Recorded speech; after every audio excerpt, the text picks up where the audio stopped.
Okay, this one is awful. This one is... That one looks like, no offense, I don't want these. Ah! Yeah, Why is there no back of the head?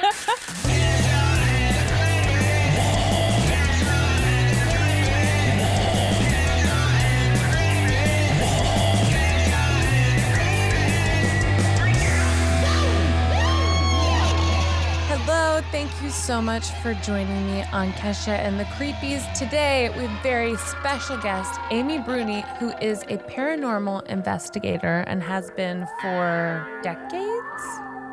Way too long. Very long time. Without aging myself. Yes. I'm like so fascinated with your job. It seems like it must be a very entertaining profession. Yeah, I mean, it's definitely different. You know, I actually started out years ago. I was working as like a project manager for a health insurance company and just living in a cubicle. And on the weekends, I would go look for ghosts. I'd fly myself to like the scariest places in America.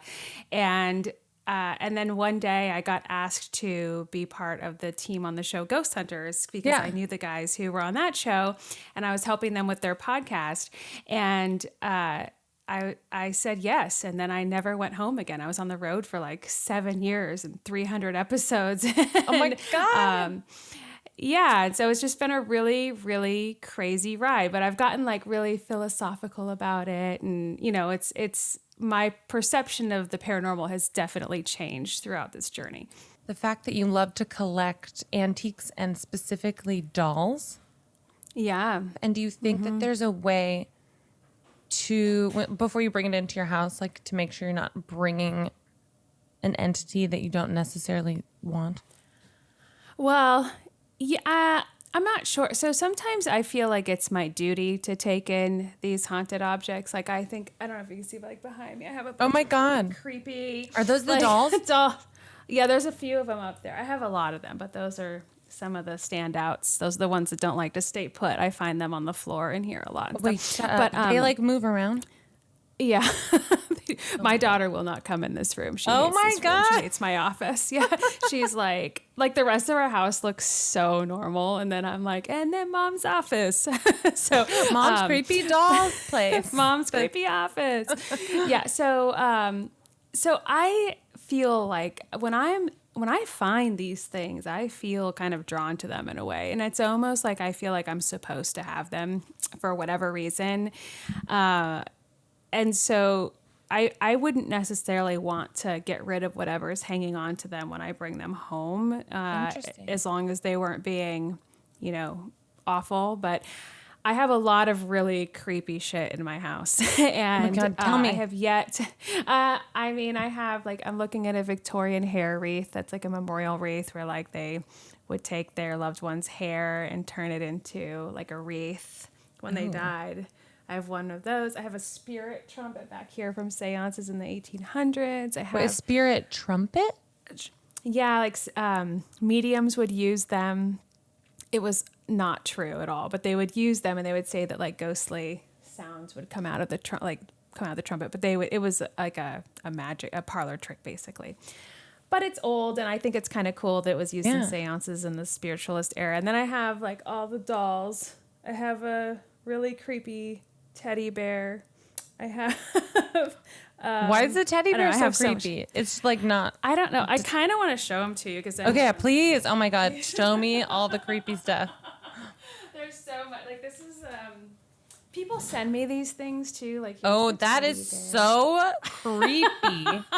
Holy shit, that teddy bear's creepy. I told you, but like people send me these things and I can't like get rid of it. Like I feel bad. Like someone loved this at some point, right? You could definitely get rid of that if you want to. I'm giving you permission. That is so creepy. If I were your daughter, you sure you don't want me to send him to you? If he's a nice guy, you know, whatever. He seems okay. Yeah. So, but it's things like that. Like I don't want to show you the other dolls. You'll freak. Oh my God. I heard. Really scary. Well, okay. So I read you have one that has real human hair that comes out of it or something. Okay. So I did. So that was my first encounter with a haunted doll. And it was, I was young. I was like 13 years old, and I used to go to the antique store like every normal 13-year-old, and I would just, peruse the place, and they had this really creepy old doll. It was a boudoir doll, a bed doll, and it had real human hair, which I love these dolls. So anyways, this doll in particular, I took her home, and she like started setting fires. And the doll. So I suspect so. So what happened was I was drawn to this doll. I put her on layaway, and every week I would bring my $5 allowance until I paid off this doll or whatever, and brought her home and set her up on my shelf. And then a few days later walked in, and it smelled like burning. And I was like, that's weird. And I couldn't figure out where it's coming from. And then the next day I looked, and there was like a kind of like a scorch mark above the doll. And I was like, that's really strange. It sounds dangerous. It was very dangerous. I do not recommend. And so then I smelled it another day and came in and found literally her dress was smoldering that she was wearing. It was smoldering. And I was like, something is wrong with this doll.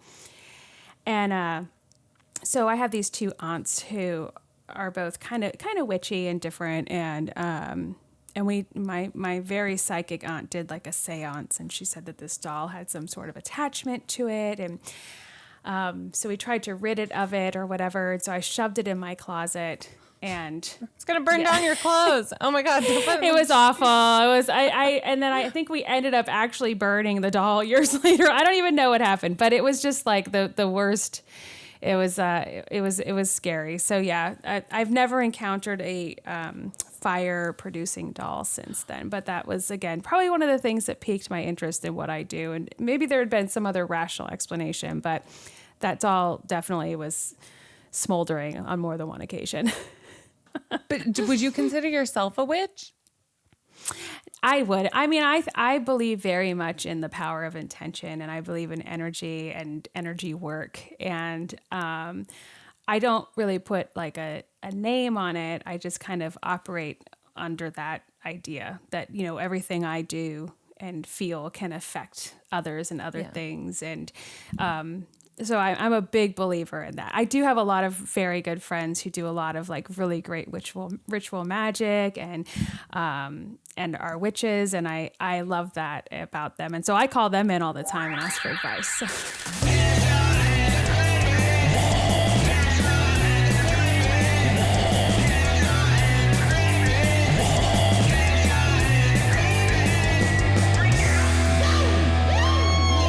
To hear the entire podcast, listen and follow Kesha and the Creepies on iHeartRadio app, Apple Podcasts, or wherever you listen to podcasts.